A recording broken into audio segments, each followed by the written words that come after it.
नमस्कार, आप देख रहे हैं सी इंडिया न्यूज, एक अनदेखा सच, और मैं हूं आपके साथ अनीशा। प्रसिद्ध बॉलीवुड कलाकार सोनू सूद सोमवार को इंदौर एयरपोर्ट पहुंचे। यहां से उज्जैन के लिए रवाना हुए, जहां अपनी आगामी फिल्म की कामयाबी को लेकर बाबा महाकाल से आशीर्वाद लेंगे। उज्जैन रवाना होने के पूर्व अभिनेता सोनू सूद ने एयरपोर्ट पर मीडिया से अपनी आगामी फिल्म फतेह से जुड़ी बातें साझा की। इस दौरान उन्होंने कहा कि फतेह फिल्म 10 जनवरी को देश भर के सिनेमाघरों में आ रही है और उज्जैन के महाकाल से फिल्म की सफलता का आशीर्वाद लेने आया हूं। उन्होंने कहा कि बाबा महाकाल के आशीर्वाद से फिल्म फतेह जरूर फतेह होगी। उन्होंने कहा कि फतेह फिल्म में आम जनता मुश्किलों से गुजरती है, उसे सिनेमा में दिखाने का प्रयास किया गया है। वहीं युवाओं में नशे को लेकर पूछे गए सवाल पर सोनू सूद ने कहा कि पिछले 3.5 सालों से नशा पीड़ित लोग और उनके परिवारों से मिल रहा हूं।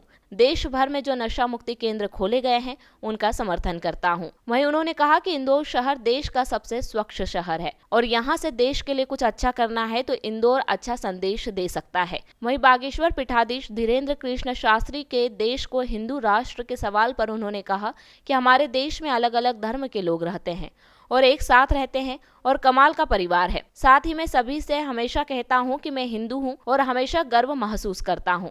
आज अपनी आगामी फिल्म फतेह की कामयाबी के लिए भी उज्जैन के महाकाल मंदिर में जाकर आया हूं। वहीं बागेश्वर धाम धीरेन्द्र कृष्ण शास्त्री को जान से मारने की मिली धमकी के सवाल पर उन्होंने कहा कि इस तरह से धमकी नहीं देना चाहिए। बांग्लादेश में हो रहे हिंदुओं को अत्याचार पर बॉलीवुड अभिनेता सोनू सूद ने कहा कि मैं हमेशा से हिंदू भाइयों के लिए सपोर्ट में खड़ा हूं और आगे भी ऐसे ही हमेशा खड़ा रहूंगा। फतेह 10 जैन को आ रही है और उसकी प्रमोशन जो है आज शुरू हो रही है। महाकाल के दर्शन के साथ ब्लेसिंग्स लेंगे महाकाल जी की, और यहाँ से जो जर्नी है फतेह की शुरू होगी और होपफुली उनके आशीर्वाद से फतेह की फतेह जरूर होगी। किस तरह की मूवी है? इट्स एन एक्शन फिल्म और एक आम इंसान की कहानी जो हम लोग हर रोज़ साइबर क्राइम देखते हैं, लोगों के साथ हर रोज़ होता है। पैसे लोगों के बैंक से निकाल लिए जाते हैं, लोग सुसाइड्स कर रहे थे, तो उन्हीं की कहानी और एक ऐसी एक्शन फिल्म जो बड़े समय से मुझे लगता है लोग देखने का इंतजार कर रहे हैं। फिल्म में नया मिलेगा, मुझे लगता है एक कमाल का मैसेज है। मैं हमेशा मानता हूँ कि जो आम जनता मुश्किलों से गुजरती है उसको सही ढंग से दिखाना सिनेमा के ज़रिए से हमारा एक रिस्पॉन्सिबिलिटी रहती है और उसी को फतेह से दिखाने की कोशिश की है। और एक्शन मैं हमेशा करता आया हूँ इतने सालों से, पर आइडिया ये था कि एक ऐसा एक्शन दिखाया जो शायद मैंने भी 20-22 सालों में नहीं किया।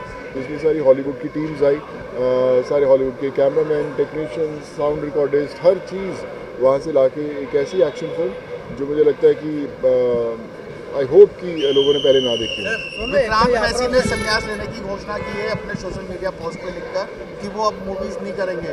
अभी तो वो हिट ही हुए थे। मैंने पढ़ा नहीं, मुझे इसके बारे में मुझे तो पता नहीं, तो मैं बोल नहीं सकता, but I think he is a great actor and he should keep on doing cinema.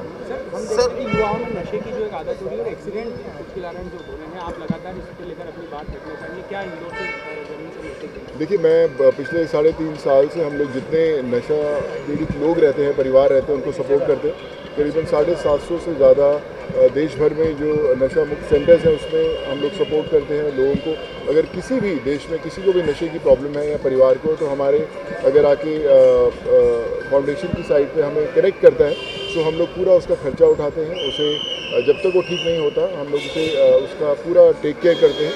तो मैं यही कहना चाहूँगा कि देश को नशा मुक्त करने के लिए सिर्फ सरकार की नहीं, हम सब की जिम्मेदारी है और हमें करना चाहिए। और आज हम इंदौर में जो देश का सबसे क्लीनेस्ट सिटी बताया जाता है, तो मुझे लगता है कि ये शहर भी बहुत कमाल का मैसेज दे सकता है कि अगर देश में कुछ अच्छा करना है, देश को साफ़ करना है, तो हमारे सिस्टम को भी साफ़ करना पड़ेगा। बागेश्वर धाम ने पिछले दिनों एक सनातन एकता हिंदू यात्रा निकाली थी, उसमें कई सेलिब्रिटी भी आए थे, संजय दत्त सहित कई अलग अलग हिंदू राष्ट्र की बात कर रहे हैं। क्या सही है, उचित है? आप किस तरह से देखते हैं? देखिए, मुझे लगता है कि मैंने वो भी देख नहीं पाया, तो मुझे पता नहीं उस पर क्या चर्चा हुई थी, बट आई थिंक हमारे देश के अंदर सारे हम अलग अलग रिलीजन्स के लोग रहते हैं, एक साथ रहते हैं, एक बहुत कमाल का परिवार है।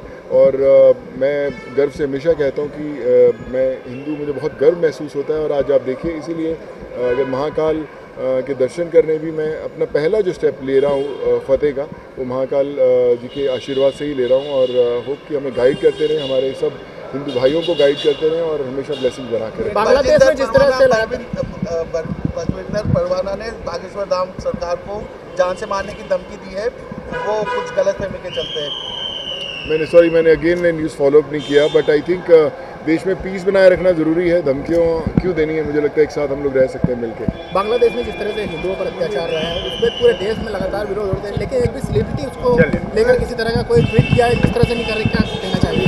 देखिए, मुझे लगता है कि हम सबको सपोर्ट करना चाहिए, हमारे लोगों का, हमारे हिंदू भाइयों का, और मैं हमेशा करता आया हूँ और करता रहूँगा। तमाम खबरों के लिए देखते रहिए सी इंडिया न्यूज़, एक अनदेखा सच।